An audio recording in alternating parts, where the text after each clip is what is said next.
You're tuning into Black and White Sports on YouTube. The no-holds-barred truth on sports. The main event starts now. All right, Black and White Sports supporters, we're going to talk about Chiefs wide receiver Rashee Rice. And, well, he's Chiefs wide receiver for now. How much longer, I don't know, especially after these details have emerged involving the nightclub incident, in which there's some awfully interesting wording that's going around out there about this incident. Now, keep in mind, he's facing, I believe, 8 felony charges involving street racing, etc., and that crash on interstate in Dallas, very publicly. It was caught on video, and them leaving the scene. That's not going to set well, I assume, with Roger Goodell in the NFL. And a lot of people have sort of been surprised that the Chiefs haven't cut him already. And now this happened. And I want you to just check out the wording. What that says there is Rashee Rice lured alleged victim back to the club for an assault. I mean, that's not a good look. We'll come right over here. Let's go to TMZ because they've got some more details on this situation. None of this looks good at all. Rashee Rice has been accused of hitting a photographer so hard in the face during an altercation outside of a Texas nightclub earlier this week, he left the man with swelling on his jaw. This according to new police documents obtained by TMZ Sports. Dallas Police Department officers wrote in documents the incident took place at around 2 a.m. Monday at Lit Kitchen in Dallas. After the photographer said he and Rice had been at the hot spot for a, quote, after-hours party. It's crazy that you don't want to keep a lower profile than this with everything else going on. Cops say in the documents the photographer told authorities he had left the venue in his car but returned a short time later after Rice sent him a message that indicated the Chiefs star might want to hire him. What? So you told the guy to come back and then you tagged him? That's wild. Okay. But cops say when the photographer got back to the spot, he told them Rice handed him his phone to look at something before the Kansas City wide receiver tagged him on the left side of the face. In the report, cops list the man's injuries as swelling on the jaws. They also wrote the man complained of pain. The man later transported himself to the hospital following the incident, cops said. Rice has not been arrested nor charged over the allegations, although the DPD said an investigation into the claims remains ongoing. The 24-year-old, of course, has already been in the crosshairs of law enforcement prior to this week after he admitted to being behind the wheel of one of the cars that caused a massive crash in Dallas back in March.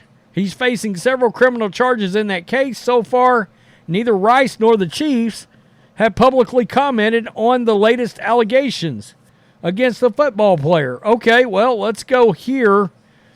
Because Stephen Dow, Fox 4, posted some of the extra stuff that came out of this. Let's just take a look real fast. New incident, alleged assault at the Lit Kitchen, says the suspect messaged the victim, okay, to come back. So, and these claims are redacted, but that's Rashee Rice's name in the claims, okay? Now, this is some more specifics that PFT posted. The complainant said that on May 6th at approximately 1:30 a.m., he was at Lit Kitchen in the lounge located at 609 North Hardwood Street at an after-hours party, which he left shortly after. The complainant said he was in his car driving away from the location, where at approximately 1:56 a.m., the suspect sent the complainant a message on Instagram asking the complainant where he was at and asking him to return back to Lit Kitchen and Lounge. The complainant said at the time he believed the suspect wanted to hire him to take pictures. The complainant said that As he returned back to the location, he was made aware of where the suspect was at by other members of the suspect's entourage. And that's where it goes on to talk about the fact that he showed him the pictures on the cell phone, and next thing you know, he was clocked in the face, I guess. The Dallas Morning News item regarding the police report states that the complainant had visible swelling on one side of the face. Dallas Morning News article also contends on social media doubt has been cast on the narrative in the hours since the allegation first surfaced on Tuesday. That two civilians with knowledge of the incident told the news a verbal altercation occurred at the club, but there was no physical contact. In other words, the witnesses didn't see a punch if there was one. That doesn't mean that there wasn't a punch, but that testimonial, if offered at trial, becomes evidence that could support reasonable doubt. Now, he's currently facing 8 felony charges arising from the late March street racing incident. The conditions of his release pending trial surely include not committing assault. So he may be in trouble in connection to those previous charges just based on the fact that he agreed to not get in any trouble if they were going to let him out, especially since he faces aggravated assault charge, among other things. So one of those charges has to do and has assault actually in the name of the charge. You get my point. It's unbelievable. I said the other day when this news broke, how in the world can you let this happen? How would you not just be on the straight and narrow? You are the number one wideout prior to them signing Hollywood Brown anyway, and them drafting Xavier Worthy. Back when that street race happened, coming off of that, you were the number one wideout on a Super Bowl winning team coming off your rookie year. Now, wide receivers normally take a big jump, and he had a pretty good rookie year, especially for rookie wideouts. Over 900 yards and 7 TDs is good. And you could tell there was a visible connection in the chemistry between him and Mahomes, especially the last, say, 8 games of the year and into the playoffs. And for this guy to put his career in jeopardy like this, it's baffling. I mean, the lack of good decision-making is just jaw-dropping. It truly is. You're set up for a potential, 10-year run with Patrick Mahomes? What in the world could your statistics have looked like at the end of 10 years?